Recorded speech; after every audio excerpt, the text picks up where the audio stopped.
Baik, baik ya, bismillahirrahmanirrahim. Kita ke latihan soal untuk literasi asam basa ya. Ini ada beberapa soal sekaligus pembahasannya. Sebenarnya sudah cukup detail ya, saya membuat materi ini karena untuk materi online saya buatkan detail, tapi ini kita coba membahas, satu demi satu agar lebih, eee, paham ya. Nah, yang pertama di sini adalah pembakuan atau standarisasi dari larutan NaOH ya. Kenapa larutan NaOH perlu dibakukan? Karena kelemahan dari NaOH adalah dia higroskopis, dia mudah menyerap air sehingga tidak bisa digunakan sebagai standar primer. Kalau kita menimbang, misalnya menimbang 1 gram, yang 1 gram itu tidak hanya NaOH, tapi ada juga molekul air yang terabsorpsi di dalam NaOH ya. Nah, sebagai larutan baku primer untuk membakukan NaOH, kita gunakan larutan dari kalium hidrogen ftalat ya, KHP. Ini suatu garam, garamnya di sini dia bersifat asam ya, ada hidrogennya, tapi dia termasuk senyawa garam. Nah, diketahui berat molekul dari KHP adalah 204, kemudian KHP yang ditimbang adalah 0,8482 gram. KHP dilarutkan semuanya ya, semua setelah ditimbang dilarutkan sampai 100 mili kemudian dipipet. Nah, dipipetnya di sini 25 ya, menggunakan pipet volume ya, bisa juga pipet ukur dimasukkan ke dalam Erlenmeyer, kemudian ditambahkan indikator dan dititrasi dengan NaOH. Nah, volume yang diperlukan untuk menitrasi KHP adalah 42,3 mili. Nah, jadi sekarang kita diminta untuk menghitung berapa molar NaOH. Nah, dari sini kita bisa melakukan untuk ini ya, ilustrasi ya. Karena kebetulan ini praktikumnya ini juga belum diselenggarakan, jadi kita buatlah ilustrasinya. Jadi menimbang ini biasanya menggunakan gelas arloji ya. Jadi ini gelas arloji, kemudian kita menimbang KHP-nya, nanti akan tertulis atau tertera pada analytical balance berapa beratnya. Kemudian ini dilarutkan, ini ada gambar yang saya skip ya, biasanya dilarutkan ini kalau masuk ke dalam labu takar kan ini mulutnya kecil ya, ini agak sulit berarti dilarutkan dulu di beker gelas. Ya, jadi kalau tujuannya adalah 100 mili melarutkannya jangan banyak-banyak ya, mungkin separuhnya saja. Setelah larut baru dituang, dimasukkan ke dalam labu takar dengan volume 100 ya. Kemudian beker gelasnya dibilas, bilasannya dimasukkan di sini dan ditambahkan, hati-hati kalau menambahkannya tidak, apalagi sudah mendekati batas ya, batas, di leher di sini kan ada batasnya ya. Nah, ini juga ditambahkan dengan pipet tetes supaya tidak kebanyakan. Kalau kebanyakan sudah nggak bisa digunakan, harus dilarutkan pada volume yang lebih besar lagi. Nah, kita sudah mendapatkan nih larutan KHP ya yang tadi sudah kita timbang, kemudian kita larutkan sampai 100 mili. Nah, ini dipipetnya tadi 25 mili ya. Dipipet, dimasukkan ke Erlenmeyer ya. Ini tidak berwarna larutannya, ditambahkan indikator, kemudian kita titrasi dengan bulat, berarti di dalam bulat berisi NaOH. Nah, setelah kita titrasi, jadi warnanya dari kuning menjadi biru, ini kebetulan nggak kelihatan warnanya. Nah, jadi kalau dia sudah berwarna biru seperti ini, titrasi kita hentikan. Kita catat berapa volume NaOH yang ada di buret. Nah, ya. Nah, kemudian tahapan selanjutnya ya, setelah kita tadi ya diilustrasikan dengan gambar ya supaya tidak hanya membayangkan tapi juga membantu ini ya, membantu apa nama ilustrasinya ya. Sekarang kita tulis reaksinya. Jadi ada kalium hidrogen ftalat dengan NaOH. Ternyata dia menghasilkan kalium, natrium, ftalat dan air H2O. Ya. Nah, ini reaksinya. Kita setarakan ternyata reaksinya adalah 1:1 stoikiometrinya. Artinya setiap 1 mol KHP setara dengan 1 mol NaOH. Nah, sekarang kita akan menghitung ini dengan cara yang apa ya, dengan cara yang rinci banget ya. Nanti kalau kita sudah, eee, bisa menghitung dengan cepat, tidak perlu langkah yang sedetail ini ya. Nah, setiap perlakuan ini untuk membantu perhitungan ya, ini perlakuannya apa, kemudian kita perhitungannya bagaimana ya. Jadi ini pertama kan kita menimbang KHP 0,8482 gram. Kita bisa menghitung mol KHP dari berat dibagi dengan berat molekulnya yang sudah diketahui. Ini hasilnya adalah KHP 0,00416 mol. Kemudian KHP tadi kan dilarutkan nih di sini. Dilarutkan sampai dengan 100 mili. Kita bisa menghitung molaritas dari KHP. Molar adalah mol per liter. Molnya sudah kita hitung, volumenya ada 100 mili kita ubah menjadi liter, sehingga molaritas KHP adalah 0,00416 mol dibagi 0,1 liter sama dengan 0,041 harus 16 di sini ya, 16 molar ya. Ini 16 molar. Kemudian dipipet tadi, langkah selanjutnya dipipet larutan KHP 25 mili. Sekarang kita menghitung di dalam 25 mili yang ada pada Erlenmeyer, terdapat KHP-nya itu berapa mol atau berapa milimol di sini ya.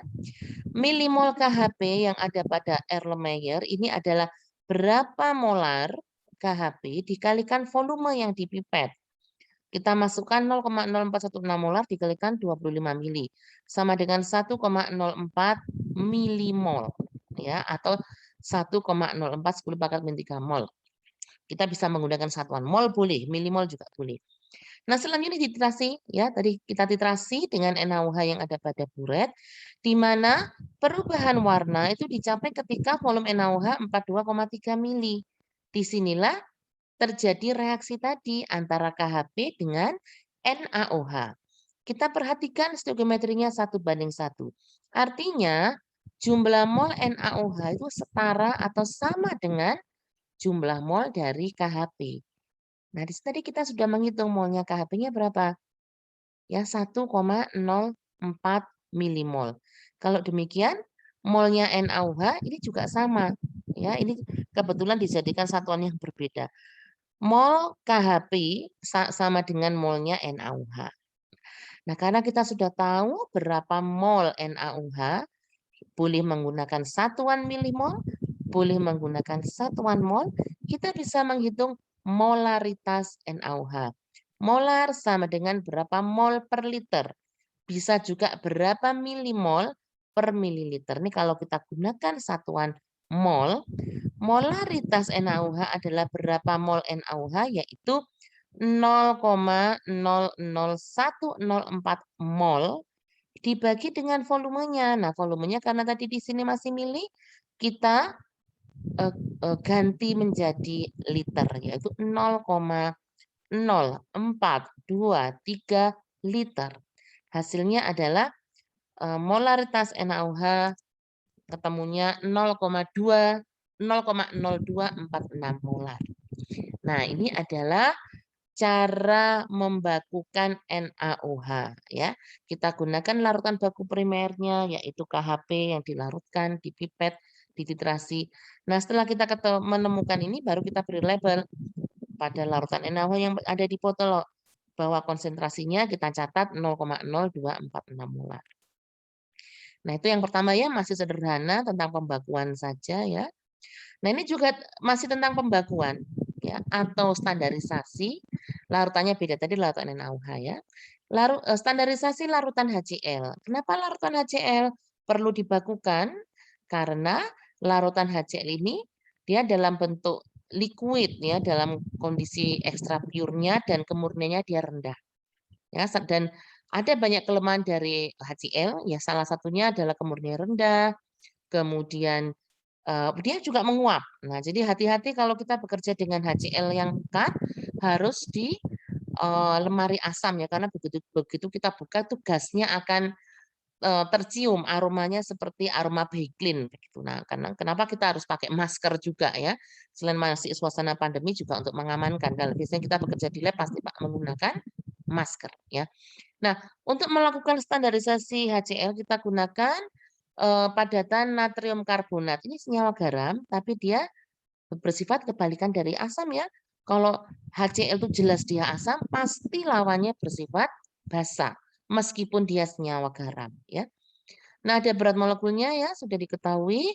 Nah, ditimbangnya ini diperoleh 0,2520 gram, kemudian dilarutkan sampai dengan 100 ml di pipet 25 dan dititrasi dengan HCl, volumenya adalah 38,64 ml. Pertanyaannya sama berapa molar HCl. Nah, ini kita bisa ilustrasikan juga. Ini ditimbang, ya, ditimbang kemudian dilarutkan, nah, kemudian ini dipipet, dititrasi dan ini hasilnya, ya. Nah, ini hasilnya sebenarnya ada yang maaf ya, ada yang salah harusnya tidak berwarna biru ya. Karena kalau kita lihat indikatornya nanti apa yang sesuai ini karena saya samakan saja ya. Nah, kita tulis reaksinya yaitu natrium karbonat dengan HCl menghasilkan asam karbonat dan 2 NaCl. Disetarakan reaksinya ya. 1 natrium karbonat ternyata memerlukan 2 HCl. Nah, jadi berbeda dengan yang reaksi yang pertama. Stoikiometrinya antara natrium karbonat dengan HCl adalah 1:2. 1 adalah natrium karbonat, 2 adalah HCl. Nah, ini mengapa tahapan ini harus selalu ditulis, kecuali sudah hafal. Sudah hafal ratusan reaksi, nggak usah ditulis, mungkin aman-aman saja. Tapi kalau tidak hafal reaksinya, apalagi masih mencari-cari, ditulis. Supaya tahu berapa stoikiometrinya. Ya. Kemudian dari tiap tahapan tadi coba kita hitung ya bagaimana perlakuannya yang kita terapkan tadi kemudian perhitungannya ya.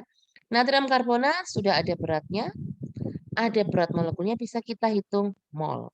Mol natrium karbonat adalah berat dibagi dengan berat molekul. Ini diperoleh 0,002377 mol. Nah, kemudian kita larutkan ke dalam ini ya labu takar 100 ya. Berarti kita bisa menghitung molaritas dari natrium karbonat ya. Molaritas atau molar sama dengan mol per liter, molnya sudah dihitung pada tahapan 1, volumenya 100 ml kita ubah menjadi liter ya, ini ketemu sekian molar.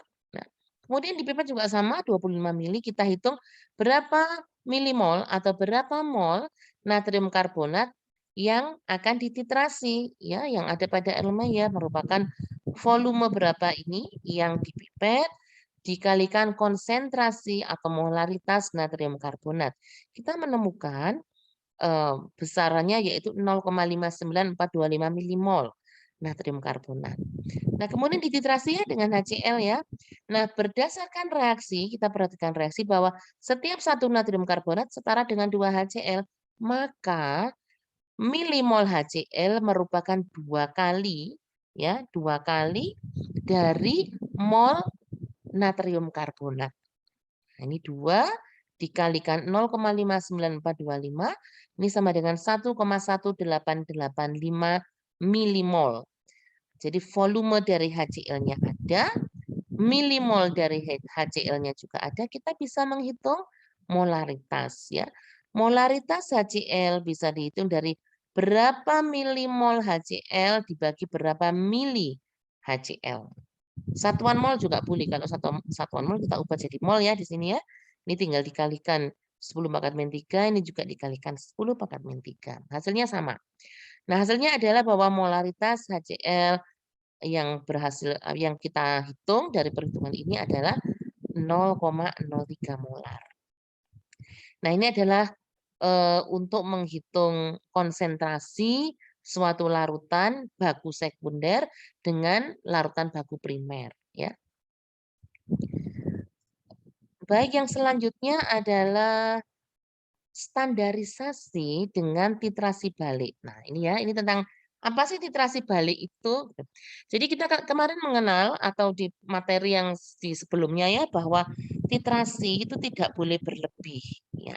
Berlebih kalau salah indikator ya cara yang paling mudah ya harus diganti memang karena indikator nanti bisa warnanya bisa berpengaruh. Namun kalau tidak sengaja, jadi kalau salah indikator kan berlebihnya itu karena indikatornya salah. Ini indikatornya sudah benar, ya, tapi warnanya dia berlebih.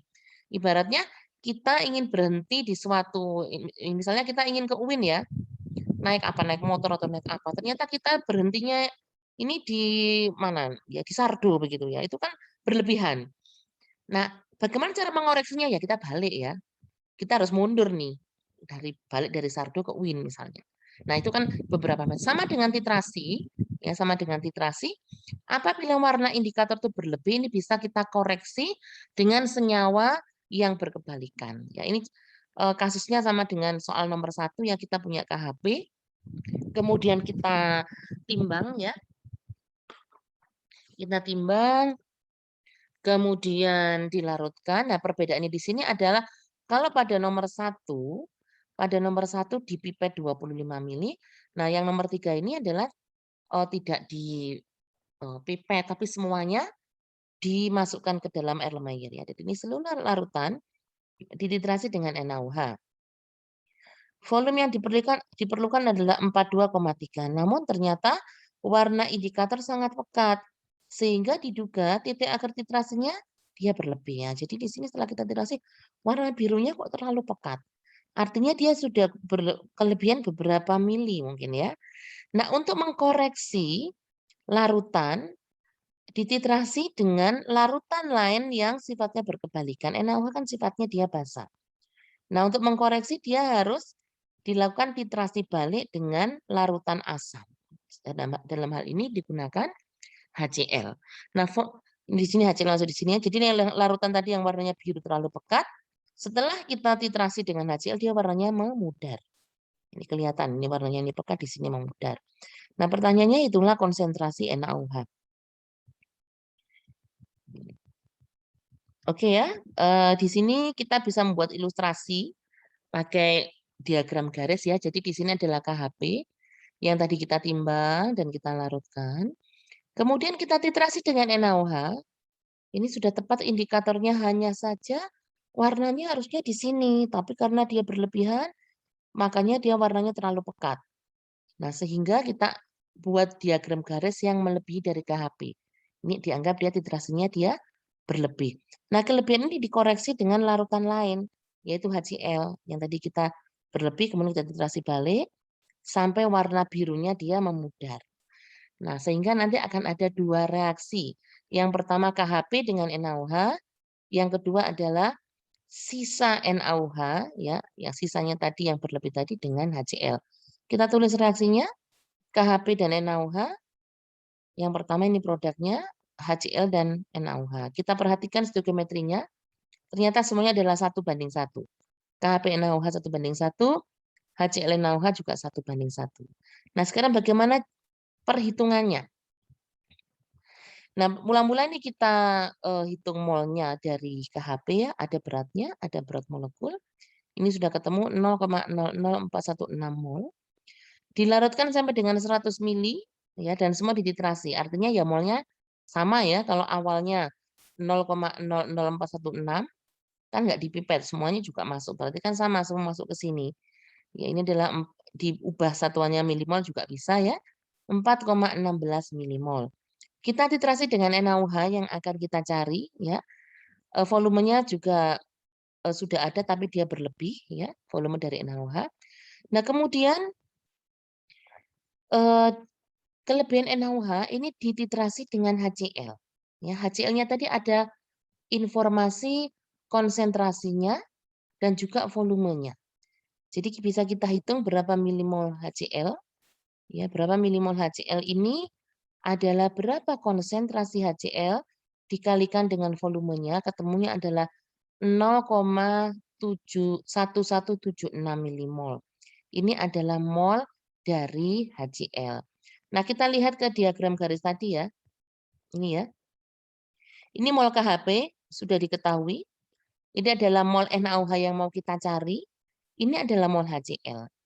Untuk mengetahui berapa mol NaOH, kalau berdasarkan garis yang ada di sini, maka mol NaOH ini setara dengan penjumlahan dari mol HCl ditambah dengan mol KHP. Ya, jadi saya ulangi, kita kan akan mencari nih molnya NaOH. NaOH ini Dia bereaksi dengan dua macam zat. Yang pertama dengan KHP. Yang kedua sisa NaOH-nya tadi keseluruhan dengan HCl. Dari diagram ini sudah cukup jelas bahwa untuk mencari NaOH, ini bisa kita ketahui dari penjumlahan mol dari HCl dan KHP. Nah, ini menjadi alasan mengapa untuk menghitung mol NaOH merupakan penjumlahan dari mol KHP dan mol NaCl. Ini kita masukkan mol KHP di sini. Sudah kita hitung. Mol HCl juga ada. Nah, ketemunya adalah 4,2776 milimol. Nah, kalau sudah ketemu berapa milimol NaOH, kita bisa menghitung molaritas. Molaritas NaOH dihitung dari berapa mol, berapa milimol NaOH dibagi dengan berapa mili. Berapa mili NaOH berdasarkan tadi titrasinya tadi 42,3 ya. Kalau kita masukkan hasilnya molaritas NaOH adalah 0,1011 molar. Nah, ini adalah pembakuan dengan titrasi balik ya. Nah, selanjutnya adalah soal yang keempat ya. Tadi baru pembakuan. Sekarang kita menghitung kadar ya. Kita menghitung kadar suatu senyawa asam atau basa dengan titrasi. Kita baca soalnya ya.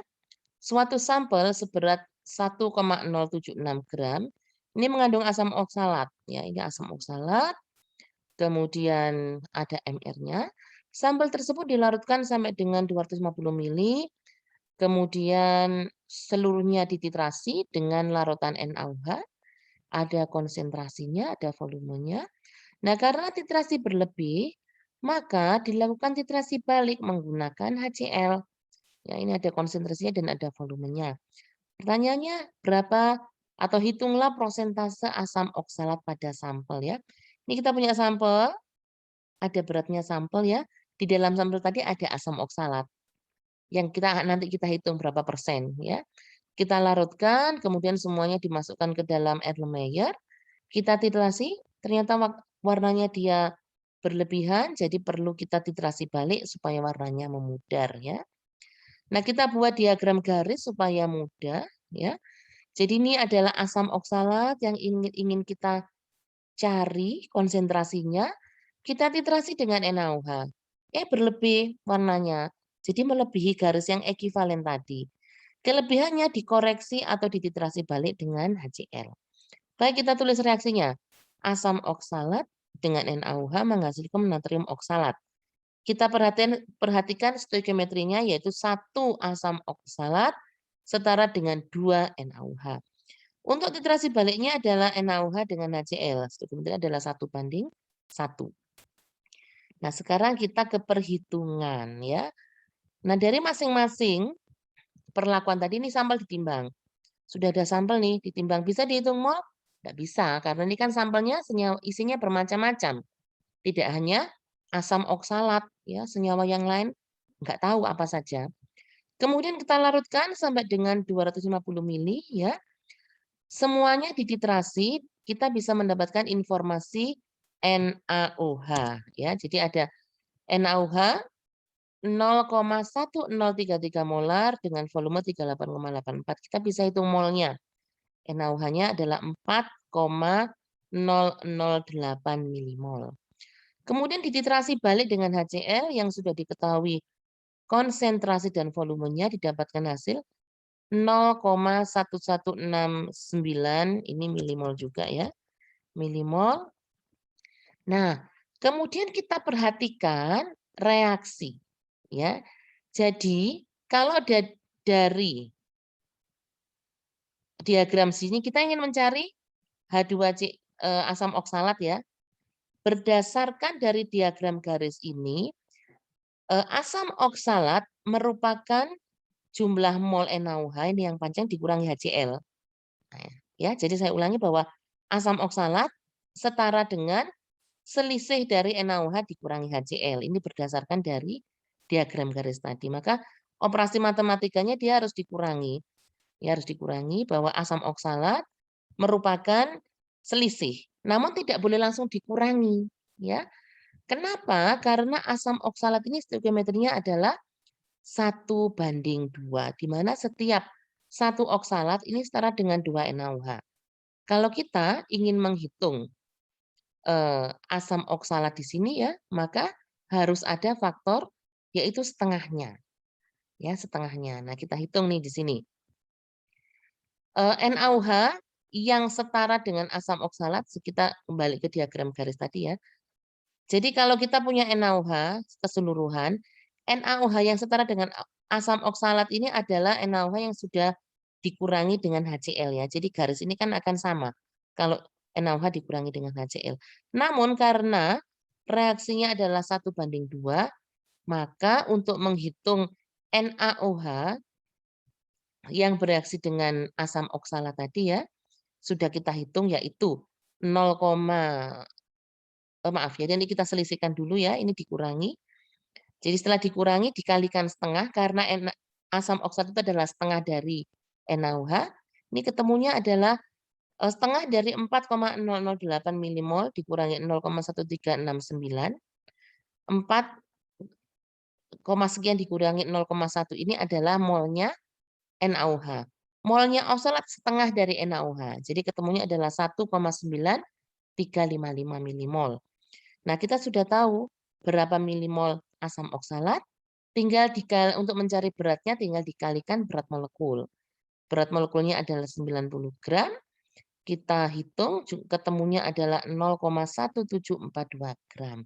Sehingga kalau tahapan akhirnya pertanyaannya berapa kadar asam oksalat merupakan berat asam oksalat dibagi berat sampel dikalikan 100%. Berat asam oksalatnya ada, berat sampelnya ada, ini tadi yang ditimbang, dikalikan 100%, ya, sama dengan ketemunya 9,28%. Ya. Nah, itu menghitung kadar, ya, menghitung kadar asam oksalat ya dengan titrasi balik ya. Nah, kemudian soal yang berikutnya di sini adalah ini juga masih menggunakan titrasi asam basa pastinya ya. Ada metode namanya metode Kjeldahl, merupakan suatu metode penentuan protein secara kasar ya dengan prinsip mendestruksi semua senyawa yang mempunyai atom N menjadi amoniak. Amoniak ya. Jadi amoniak di semua senyawa N ini jika didestruksi maka N produknya adalah amoniak. Karena amoniak bersifat basa, maka dapat titrasi dengan larutan asam. Ini prinsipnya metode Kjeldahl. Nah, kita baca soalnya ya, suatu sampel fluida atau cairan 2 gram akan ditentukan kadar proteinnya dengan metode Kjeldahl. Sampel didestruksi untuk menghasilkan amoniak. Kemudian amoniak direaksikan dengan asam sulfat, ya karena amoniak basa direaksikan dengan asam, ada konsentrasinya, ada volumenya. Ya. Nah, setelah ditambahkan dengan asam, dia berlebih, sisa asamnya dititrasi dengan NaOH. Ya. NaOH ada konsentrasi, ada volumenya. Pertanyaannya, hitunglah persen protein di dalam sampel jika protein bisa dihitung dari 6,25 kali berat N atau berat atom N dalam amonia. Ya.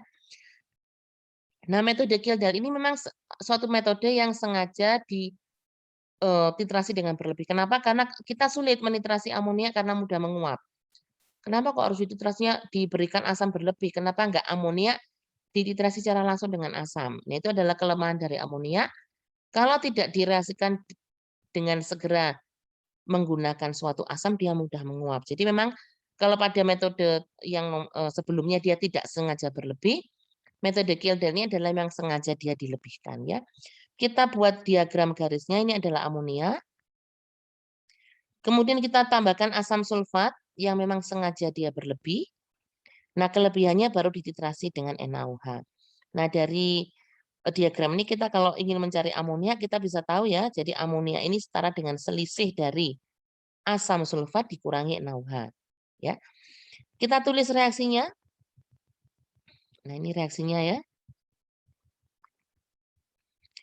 Amonia dengan asam sulfat menghasilkan amonium sulfat dengan perbandingan 2:1, 2 amonia, 2 asam sulfat. Kemudian dititrasi dengan NaOH, NaOH dengan asam sulfat juga perbandingannya 2:1. 2-nya di NaOH, 1-nya di asam sulfat. Jangan terbalik ya. Jadi tahapan ini harus kita setarakan ya. Kita hitung ya, sampel kita timbang, kemudian didestruksi jadi amonia. Nah, setelah jadi amonia, ini direaksikan dengan asam sulfat, ada konsentrasi, ada volume, kita bisa menghitung milimol asam sulfat. Kemudian kelebihan asam sulfat dititrasi dengan NaOH, bisa kita hitung juga milimol NaOH ya. Ini hasilnya ya. Nah, pertanyaannya berapakah? Sekarang kita lihat berapa milimol amonia. Perhatikan reaksi bahwa berapa milimol NaOH ini sama dengan, ini rumusnya ya, 2 kali milimol asam sulfat dikurangi setengah mol NaOH. Jadi begini, kita tadi sudah menghitung nih asam sulfat. Ya, asam sulfat sekian mol. Berdasarkan reaksi, saya kembali ke reaksi ya.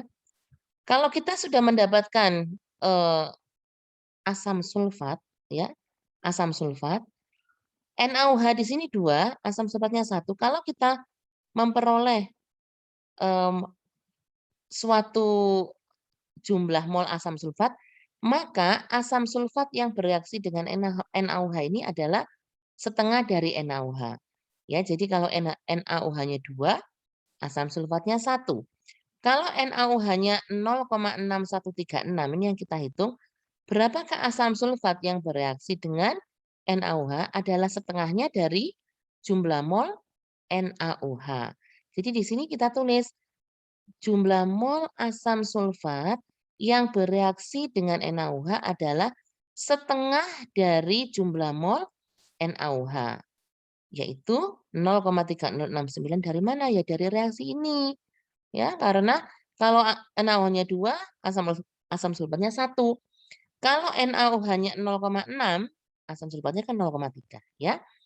Nah, kemudian kita hitung selisihnya. Tadi kita punya nih asam sulfat keseluruhan yaitu 0,45. Yang bereaksi dengan NaOH adalah 0,3069. Sehingga jumlah asam sulfat yang bereaksi dengan amonia adalah selisih dari asam sulfat total dikurangi dengan asam sulfat yang bereaksi dengan NaOH. Ya, kita masukkan 0,45 dikurangi 0,3069, hasilnya adalah 0,1431 milimol. Ya. Nah, ini adalah jumlah asam sulfatnya. Kalau demikian, berapakah jumlah milimol amonia? Kita lihat reaksinya tadi. Reaksi antara amonia dengan asam sulfat. Kalau amoniaknya 2, asam sulfat 1. Ya, jadi kalau kita punya sejumlah asam sulfat, amonia ini 2 kali lipatnya. Ini adalah alasan mengapa jumlah mol dari amonia adalah 2 kali jumlah mol dari asam sulfat sisa tadi ini. Ya, kita masukkan 2 kali 0,1431 milimol ya. Ini ketemunya 0,2863 mol milimol ya, dan ini setara dengan karena dalam satu molekul amonia hanya ada 1 atom N, maka jumlah milimol atom N juga sama 0,2862. Nah, baik, untuk menghitung kadar protein kita harus menghitung berat protein ya. Berat protein dihitung dulu dari berat atom N yang bisa kita hitung dari berapa milimol atom N dikalikan AR dari nitrogen ya. Ketemunya adalah 4,0068 mg. Maka berat protein adalah berat atom N dikalikan 6,25. Ketemunya adalah 25 mg. Kadar protein merupakan berat protein dibagi dengan berat sampel dikalikan 100%. Ketemunya adalah 1,25%. Artinya dalam sampel fluida tadi kadar proteinnya adalah 1,25% ya. Oke, yang selanjutnya di sini adalah menghitung asam juga ya, soal yang ke-6 ya. Suatu sampel mengandung asam yaitu asam asetat, kemudian ditimbang, ada beratnya, dilarutkan sampai dengan 100 mili, dipipet 10 mili ya. Jadi diperhatikan di pipetnya ada proses melarutkan dan memipet. Kemudian dititrasi dengan NaOH menggunakan indikator PP dengan volume 22,5. Warna indikator dianggap terlalu berlebihan sehingga Larutan dititrasi balik dengan asam yang sudah diketahui konsentrasi dan volumenya. Pertanyaannya, hitunglah persentase asam asetat pada sampel, ya. Jadi kita punya nih asam asetat, ya, sampel ada asam asetatnya, kita titrasi dengan NaOH, ternyata dia berlebih, kemudian dikoreksi dengan asam melalui titrasi balik. Kita tulis reaksinya, CH3COH dengan NaOH, kemudian HCl dengan NaOH, ya. Reaksinya 1:1, ini sudah setara. Kalau kita ingin menghitung asam asetat dari diagram garis ini, kita tahu bahwa asam asetat merupakan selisih dari NaOH dikurangi HCl. Ya, merupakan ini ya. Baik, kita hitung ya. Kita masuk ke perhitungan. Ini sudah tidak menggunakan gambar ya. Sudah, saya kira ilustrasinya cukup jelas. Sampel kita timbang, kita larutkan 100 mili, kita pipet 10. Ini belum bisa dihitung. Kenapa? Karena kan masih nggak jelas berapa senyawanya ya, yang nanti justru menjadi tujuan kita ya. Yang bisa kita hitung adalah kita bisa menghitung milimol NaOH dari konsentrasi dikalikan volume. Ini adalah milimol NaOH. Kemudian milimol HCl juga bisa kita hitung dari konsentrasi dikalikan volumenya. Nah, berapakah milimol CH3COH? Nah, kalau berdasarkan garis tadi ya, CH3COH adalah selisih dari NaOH dikurangi HCl. Nah, kebetulan ini reaksinya 1:1. Jadi bisa langsung dikurangi, kecuali kalau tidak koefisiennya tidak 1:1.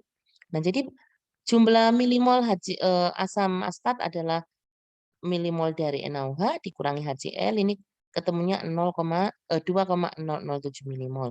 Ini adalah jumlah asam asetat yang ada pada Erlenmeyer. Kemudian berikutnya berapa milimol asam asetat yang ada pada sampel? Tadi kan sampelnya ada 100 mili, ya. Ini tahapan yang kedua di sini, perlakuan yang kedua. Sampel dilarutkan 100 mili, dipipet cuma 10 mili. Jadi yang kita hitung 2,007 ini adalah yang ada yang dipipet 10 mili. Nah, untuk mengetahui jumlah keseluruhan maka harus dikalikan faktor 100/10. 100 dari mana? Dari jumlah sampel dilarutkan, 10 dari jumlah sampel dipipet. Maka jumlah milimol asam asetat total itu adalah jumlah milimol asam asetat dikalikan faktor 100/10. Ya, ketemunya adalah 20,07 milimol ya. Kemudian kita hitung berat, ya, kita hitung beratnya dengan dikalikan dengan MR-nya ketemu adalah 1.204 mg atau 1,204 gram. Kalau kita sudah menghitung berat asam asetat, bisa kita hitung kadarnya. Kadar asam asetat merupakan berat asam asetat dibagi dengan beratnya sampel dikalikan 100% ya, sama dengan 62,6% ya.